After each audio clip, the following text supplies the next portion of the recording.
So প্রিয় viewers, আবারও চলে আসলাম আপনাদের মাঝে গুরুত্বপূর্ণ একটি ভিডিও নিয়ে। আজকে মূলত আমরা আলোচনা করব সরকারি আধিকারিকদের জন্য কিন্তু কড়া নির্দেশিকা জারি করলো রাজ্য সরকার। তো গভর্নমেন্ট অফ ওয়েস্ট বেঙ্গলের তরফ থেকে কিন্তু যে সমস্ত সরকারি স্টাফ আছে তাদের জন্য কিন্তু একগুচ্ছ গাইডলাইন প্রকাশ করলো রাজ্য সরকার।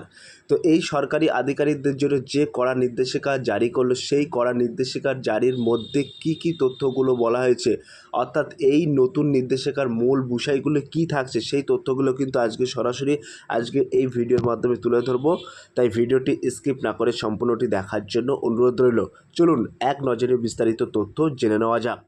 যে সমস্ত সরকারি আধিকারিকরা আছেন তাদের জন্য কিন্তু আজকের এই ভিডিওটি খুবই গুরুত্বপূর্ণ, তাই ভিডিওটি স্কিপ না করে সম্পূর্ণটি দেখুন।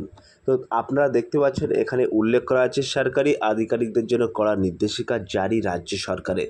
তো রাজ্য সরকারের তরফ থেকে কিন্তু কড়া নির্দেশিকা জারি করা হয়েছে। সেই নির্দেশিকার মধ্যে কোন কোন পার্টগুলো উল্লেখ করা আছে সেইগুলো আমরা কিন্তু সরাসরি এখানে দেখে নেব। তো এখানে কিন্তু উল্লেখ করা আছে নতুন নির্দেশিকার মূল বিষয়গুলি। এখানে সরাসরি উল্লেখ করা আছে সরকারের পূর্ব অনুমতি ছাড়া কোনো মিডিয়া প্রোগ্রামে অংশগ্রহণ নয়। তো যে সমস্ত সরকারি স্টাফ আছেন বা সরকারি আধিকারিকরা আছেন তাদেরকে কিন্তু এখানে সরকারের নির্দেশ অর্থাৎ সরকারি গাইডলাইন এখানে জারি করা হয়েছে।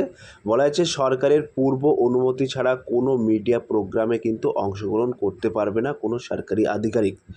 তারপরে কি বলা হয়েছে, তারপরে কিন্তু এখানে বলা হয়েছে সংবাদ মাধ্যমকে কোনো সরকারি তথ্য নথি বা কাগজপত্র দেওয়া সম্পূর্ণ নিষিদ্ধ।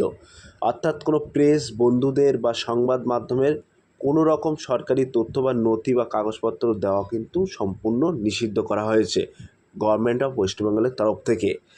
তারপরে কিন্তু এখানে উল্লেখ করা হয়েছে সরকারের অনুমতি ছাড়া সংবাদপত্র বা সমিতিতে লেখা যাবে না। ঠিক আছে, তারপরে এখানে কি উল্লেখ করা আছে, তারপরে কিন্তু এখানে বলা হয়েছে পত্রিকা সম্পাদনা পরিচালনা রেডিও বা অন্য মাধ্যমের বক্তব্য পেশ করা যাবে না।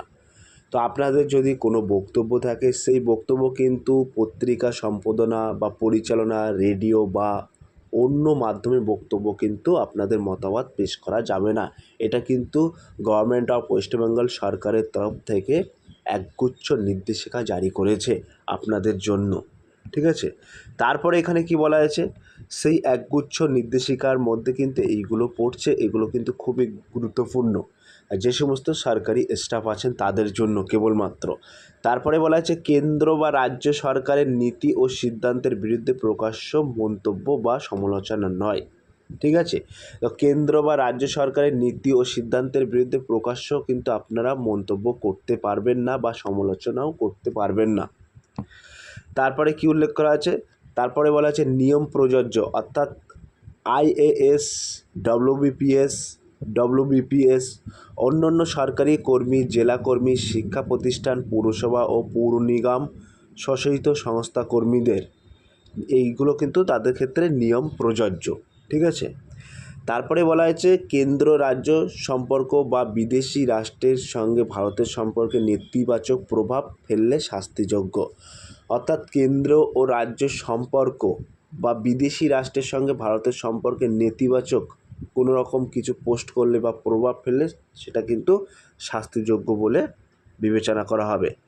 এবং মুখ্য সচিবের নির্দেশ, এই নির্দেশে কি বলা হয়েছে, সকল দপ্তর ও কমিশনার, জেলা প্রশাসন ও পুলিশ প্রশাসনের এই সার্কুলার দ্রুত প্রচার ও কার্যকর করতে হবে।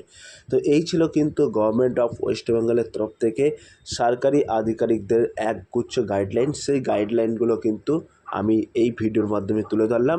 যদি আমার এই ভিডিওটি ভালো লেগে থাকে প্লিজ লাইক, কমেন্ট এবং শেয়ার করে দিন বন্ধুদের মাঝে। ফিরে আসছে আগামী দিনে আপনাদের জন্য very most important topic video নিয়ে।